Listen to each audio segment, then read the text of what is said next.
Our next session is one that you don't want to miss. First up, we have Mr. Ganesh Jayadevan, the Head of Products and Engineering Ops, who will present an overview of SahamatiNet. Followed by the presentation, we will transition into a dynamic fireside chat featuring two experts, Mr. Siddharth Shetty, CTO at Sahamati, and Mr. Rajat Deshpande, founder of Inbox. Please, round of applause for Mr. Ganesh. Thank you. Can I just get a show of hands for how many of you had coffee? Okay, yeah, you're going to need it. I'm going to talk block diagrams and product stuff, so please keep awake. So I'm Ganesh Jayadevan, been in the industry for a long time. I'm heading products and engineering ops at Sahamati. So without further ado, let me get to straight away to the matter. There are many challenges that we have as an ecosystem, okay? Lack of interoperability, procedural complexity, network observability, right? Fraud detection, billing reconciliation, dispute resolution, fair use, data governance, and quality assurance. In some sense, we can call it SLA adherence too. So we at Sahamati have addressed, I think, most of it. There are some white spaces probably in data governance, but I'll take you through what SahamatiNet can do and what we propose to do. Okay? So we've got this thing called SahamatiNet, and there's something out in production today. And today what we have is a central registry where all the entities register themselves, can look up somebody else as well for routing purposes, for example. And we have a token service that serves as the authentication service and also the authorization as required going forward. And then we've got an encryption library, and its name is Rahasya. And I'll ask the audience for a question a little later on. And we've got other Sahamati tools which are all open source right now. Okay? Now, for that part of it, the central registry, now what we are also trying to do is introduce something called a router, which will solve issues of interoperability, things like network observability, which I'll talk about a little more in detail going forward. Okay. Now, one of the things we are trying to do is, for example, the encryption library is called Rahasya. It's an Indic name. I've been struggling to find an Indic name for the router. So if anybody has any suggestions, please write to me. I'll be very happy to consider an Indic name for the router. Sorry?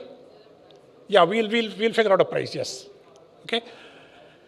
And then we've got, today we monitor some amount of health at the FIU level.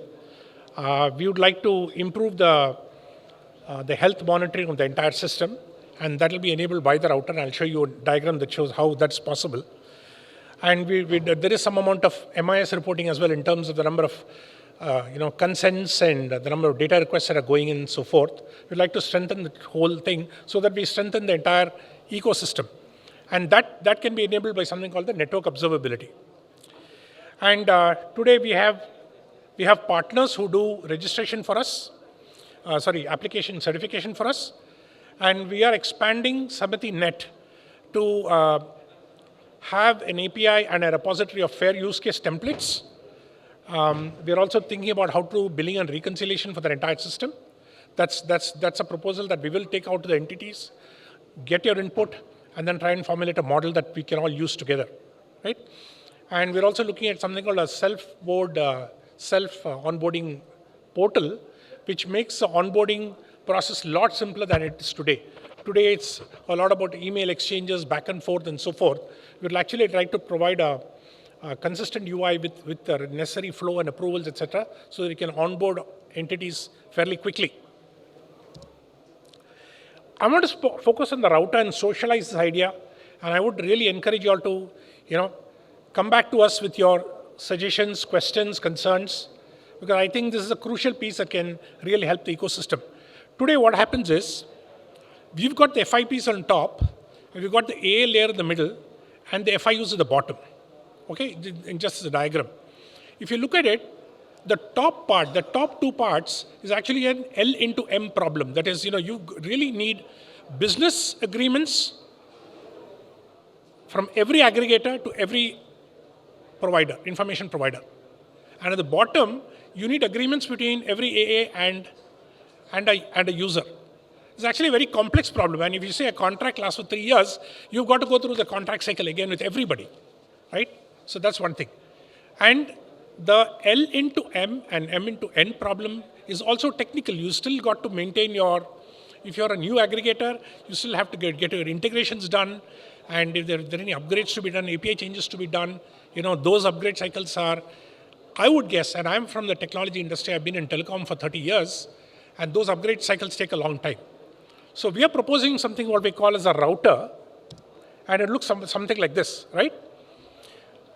We still have the FIUs on top, and we've got a Sahamati router, which is shown in 2 layers. It's actually essentially the same function, but I show it in 2 layers. So the FIUs talk to this, going bottom to up. FIUs talk to the Sahamati router, AAs talk to, then it talks to the AAs. AAs talk to the, the AA provides the necessary routing, and it takes you to the right FIP, and therefore the protocol exchanges happen. Okay? And if this were possible, we can do some very interesting use cases that can help the cause of the entire ecosystem. We put a network observability in place. We can enable use cases like billing and recon. We can do some fraud detection through analytics. We can do SLA management, offer various business models in terms of what is available for free, what is available at a premium. And we can do various ops reporting at a technical level, and we can also do business reporting. Now, one of the things we are very, very cognizant about is this has got to be failure proof. So we are actually designing this in a way that it's actually a very simple router, does just the essential stuff we need to do, maybe SLA adherence and routing at different priority levels and such. And we are aiming at 4 nines availability, and it will be highly scalable. We are in the cloud. We are right now in Azure, and we will go to a multi-cloud deployment. Just enhances our ability to be highly available. And we are trying to make it as platform neutral as possible. Now, in terms of where we are on this, we have a prototype working in our sandbox. And let me go to the next slide. If you want more details about where we are on this, and we keep this site quite updated on a daily basis, we've had a hackathon recently where we had over 1,000 participants approach us with applications on their hackathon submissions. And we accepted about 630 of them. 14 of them got shortlisted, and you saw the winners just in the previous sessions. And 3 applications were in the final round for each category. And the categories were democratizing insurance and investment advisory for Indians, empowering customers to leverage their digital footprints, providing risk management solutions for the ecosystem. Like I said, this is still in the lab, right? So we actually invite all our FIs to come and integrate with us, do interop testing. We've got a simulator. We'll be very happy to work with you and get your feedback on it. And the move to production is subject to regulatory approval, right? Until then, it'll still be in POC stage. We'll be testing interfaces, interoperability. I'm sure you'll have questions around scalability, availability, etc. Please do write to us. We'll be happy to answer them.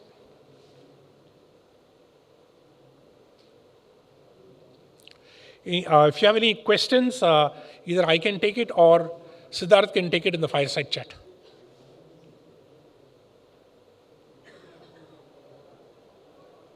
Okay, thank you very much.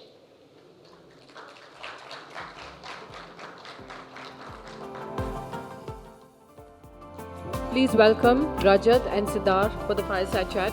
And Rajat has been waiting eagerly for this fireside chat. After this, he's going to go have his coffee, I think. Hello. Hi guys. So quick show of hands, who of you know what an API actually is? Quick show of hands, like 1, 2, maybe okay. 30%, 40%. Great.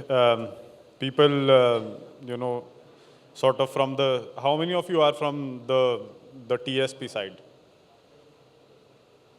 Cool. How many from the FIU side? Okay. And how many from the FIP side? How many of you are regulators? Okay, no.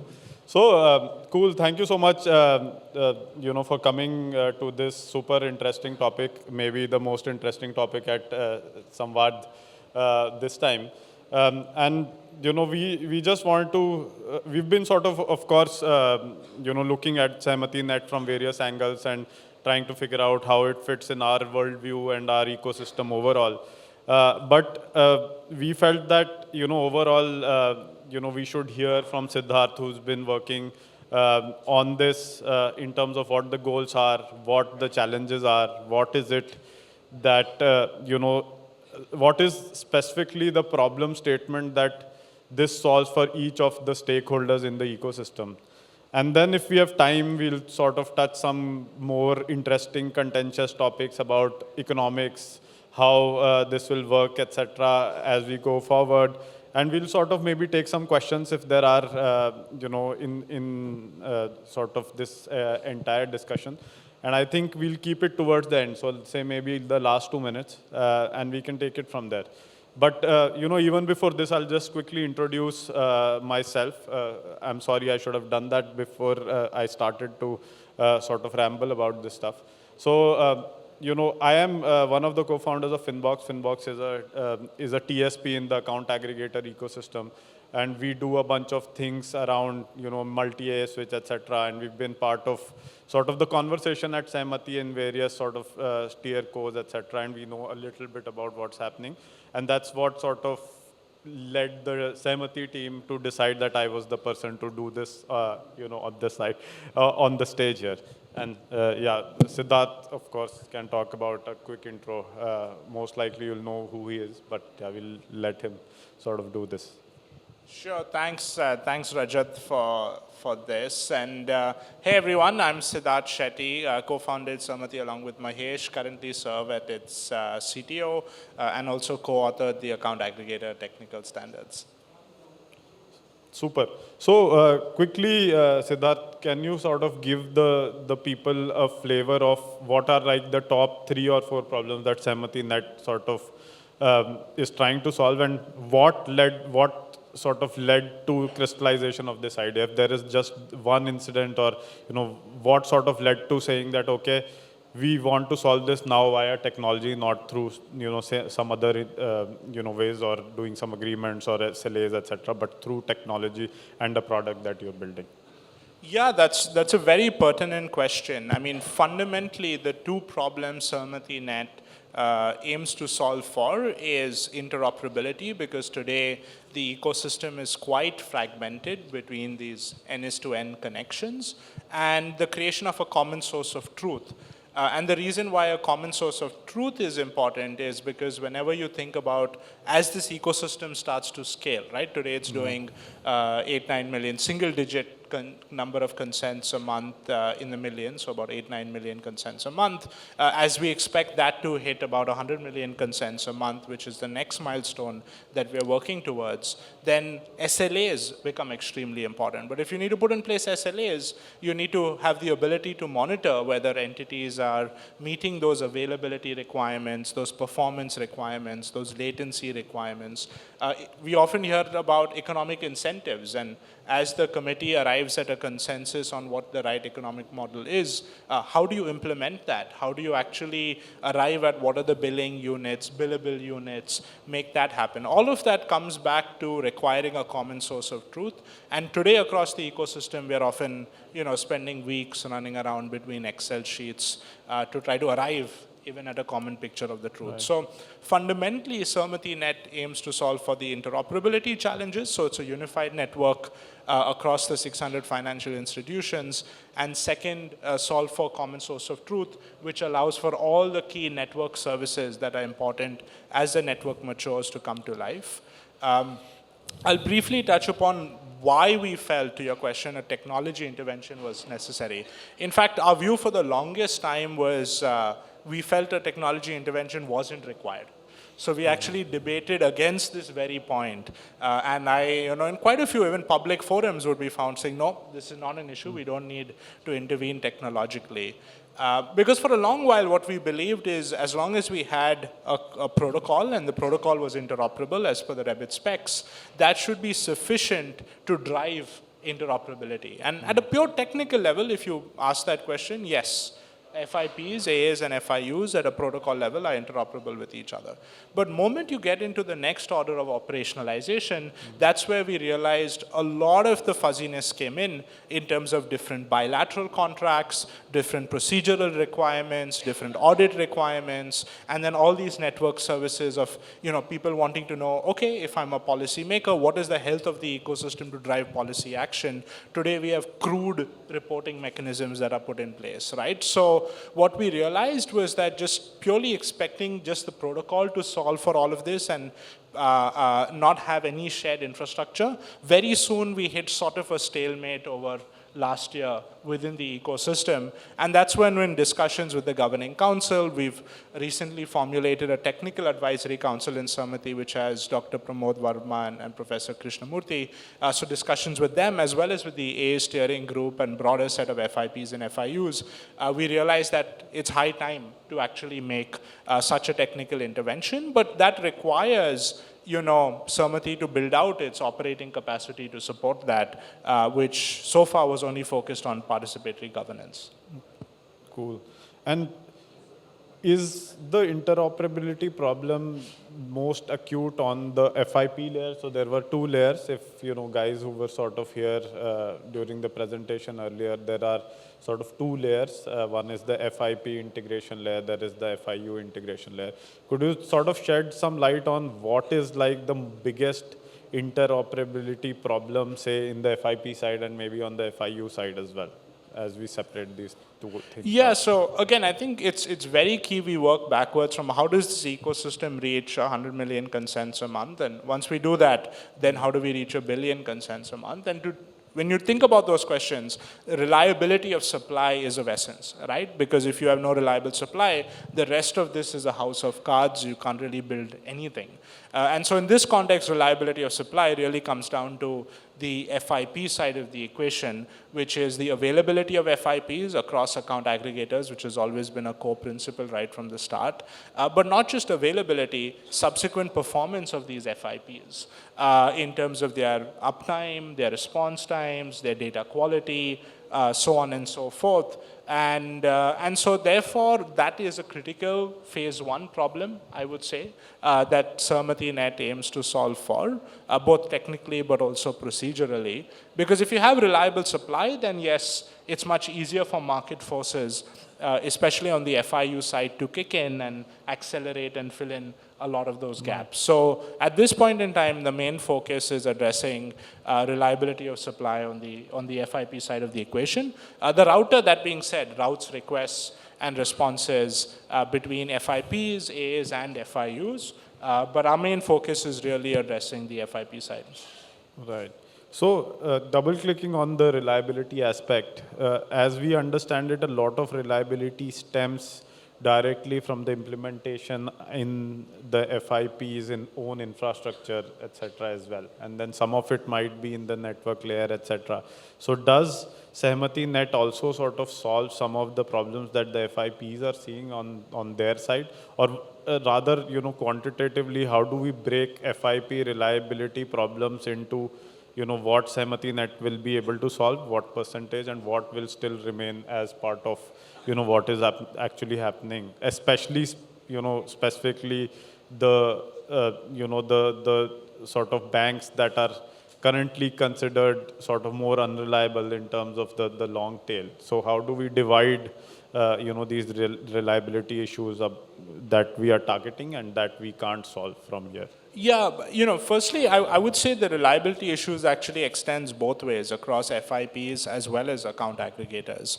I think it's actually a bit unfair for us to only categorize FIPs, because what we've seen on the ground in many cases when analyzing transaction failures and debugging transaction failures is there were equally issues with regards to account aggregator performance that came up that would often become a bottleneck, or security considerations that FIPs had when they dealt with account aggregators. So it cuts across both. That's one aspect.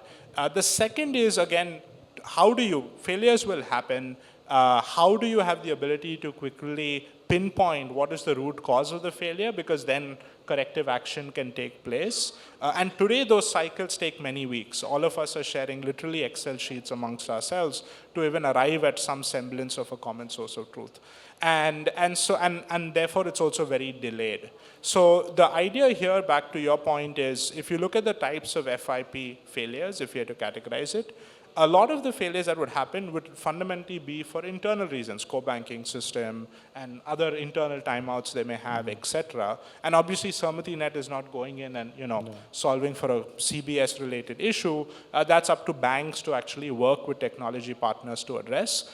But as part of the membership agreement that Sahamati is now rolling out, SLAs are a key component of that. And therefore, within the SLA framework, you can say, okay, as an FIP, I adhere to these performance SLAs, availability and uptime SLAs. And now there's clear monitoring against those SLAs. So therefore, you have a clear interface. You can monitor against that interface in terms of performance. And then it's up to each FIP how they go on to implement that while maintaining the appropriate uptime percentage and SLAs they've committed to. So basically what that does is it brings in a lot of transparency to all the actors in the ecosystem, and even gives visibility back to the FIPs.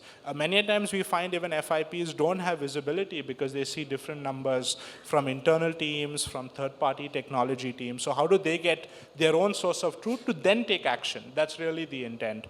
So SahamatiNet doesn't get into the FIP environment.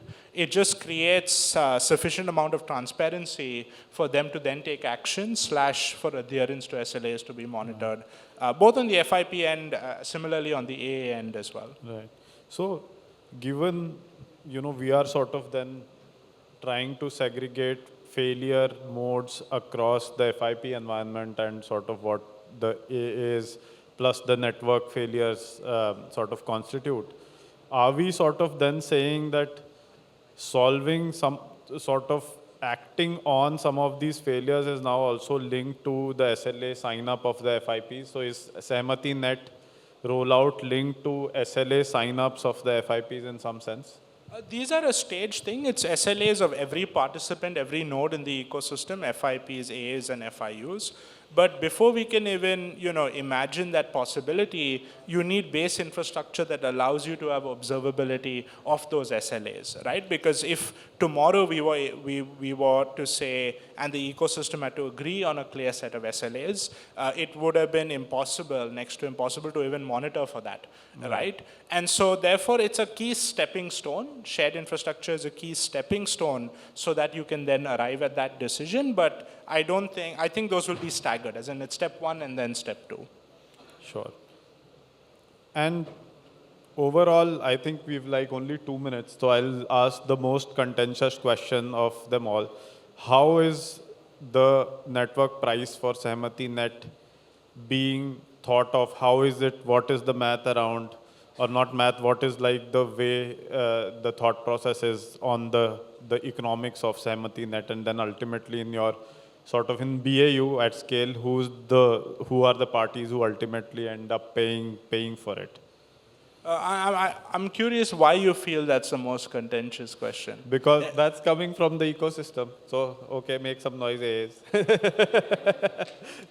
So do you? I don't feel. Do you feel Sahamati should operate for free, and therefore, if Sahamati operates for free, I don't feel this. It's they just should have stuff that people are asking. So actually, it's not an emotional thing. It's just, ultimately my sense is people want to know what they're paying for and how it gets decided ultimately. And frankly, so from our perspective, it is one way of operating into another way of operating. And there are, of course, some questions, some anxieties around, the new economic model. Does it centralize everything? what happens to older arrays, new arrays, all that stuff, right? Which is circling in people's mind, because ultimately it is not only the technology infrastructure that they are going to change. There will be some operating ways that they will also need to change. So those are questions that are sort of coming to me. And the guys who had promised to make some noise on the economics question, don't leave me out, hang me out to dry. So yeah, but it's not a feeling. It's just something that I wanted to put out there, that this is a recurring conversation that keeps coming up as to how it's decided and how will it evolve over time. Yeah, absolutely. I mean, these are legitimate questions, and there's bound to be, as the ecosystem matures, changes in way things currently happen to how they would evolve to happen. And so I think that is going to create a whole new set of questions. There is, of course, a detailed committee that was formed to look at the economic model that has representation across the ecosystem. So I can't directly comment on the exact numbers and the deliberation of that. But what I can say structurally, the way we're thinking about it is, one, fundamentally, it's important when you build this infrastructure, and we don't see this infrastructure to actually be costly, because it's just doing simple request response routing. You need to make sure it's highly resilient, so that any failure scenarios are addressed. But that's about it. And then you have a few additional value adds, but the rest of it is for actually all of you tech companies to build on top, in terms of taking the observability APIs and creating powerful dashboards for the FIUs, AAs, FIPs, or taking the billing systems and integrating that with each of these endpoints, or actually scaling out on use cases. I mean, today most of the ecosystem, we don't even realize, but if you step back, all of us are literally spending like 50% of our time on the core plumbing, and then 50% of the energy, or like 40% of the energy, is really being spent on use cases. In my view, even less than that. And SahamatiNet aims to shift that equilibrium. So we're really scaling out the use cases, growing that by 10x, versus having to focus on some of these lower level aspects. And in that context, there would be a per unit, per transaction fee that would be arrived at, which I think would be very minimal. And that's what the committee plus the financial institutions and the participants are deliberating. But I think it's very similar to other models that have been evolved, because Sahamati is a non-profit. So, it's not like it can charge a higher price and that profit can be paid back to any of the actors. So the real intent would be to highly commoditize SahamatiNet, ensure it operates at as minimal a cost as possible, and you're just using additional surplus to reinvest for either newer tools that have to be created. So I fundamentally don't think we see an issue in terms of the price point that would be charged, except in principle, there should be a fee, because that just ensures the entire system, including Sahamati, is accountable for the infrastructure it's putting out. It professionalizes and formalizes a lot of these relationships. And so from that lens, it becomes quite key. Exact numbers, I think we'll have to see what the committee finally arrives at. But I think whatever number they arrive at, my view is it will only trend down as it starts to scale. Yeah. So I think, we're out of time, but one quick thing is that, you guys are making this open source, correct? So can you sort of talk about a little bit maybe why you are thinking of making this open source? Yeah, so our view is as SahamatiNet matures, of course, open sourcing it is a key aspect, because that just allows for broader ecosystem adoption, and people can use this for other types of sectors, other use cases, other types of data sharing. Tech companies can, at the end of the day, this is critical digital public infrastructure, and so technology companies can really extend this to other avenues, both within India and outside. Cool. So we are out of time, guys. So, quick final comment. So this is like a huge project that Sahamati has been running. There has been a lot of hard questions asked, in various committees, etc. Sahamati has been transparent and in answering these questions. Some of these are harder questions, which are commercially debated with the FIPs, regulators, etc. There's so many people involved in this. And frankly, they've been forthcoming in terms of entertaining these questions. And I will say this, that is one of the, at least in my career as sort of an entrepreneur, this is one of the largest pieces that I got in early to sort of see how it's going. And frankly, it seems to be a very, very big sort of overall project, and which is very, very important as well for the ecosystem. There are definitely a lot of questions that are sort of coming up technically, on the economic model, how the stakeholders are sort of going to get affected. But these questions should be asked, and frankly, Sahamati is open to these questions. At least that is what I feel personally, and we've been asking these, at whatever time that they bubble up, right? And anybody who's involved in the ecosystem, please don't shy away from sort of asking these questions. And maybe this will shape the overall future of the ecosystem. Maybe if there are some sort of perspectives missed, people will be able to accommodate them in time. So the worst thing would be if it's rolled out and then people come crying after the fact, pointing to certain inefficiencies that they could have talked about before this kind of became, a de facto standard, right? So please make sure if you're interested, please double click on this. A lot of details are on the Sahamati developer website. Please go through it. There is a prototype available. Play with it. If you have views, concrete views, please write to the Sahamati team, and these are things that will be taken care of in due course of time, right? But there are questions as they remain, and we are wanting to overall, go through it, collaborate, and come to a good solution to a host of problems that are keeping the account aggregator system from scaling from 10 million to about 100 million consents and across many data sources. Today, banking is the dominant data source. We want other data sources as well to prosper and work for everybody. Thank you so much for your time, and this was super fun.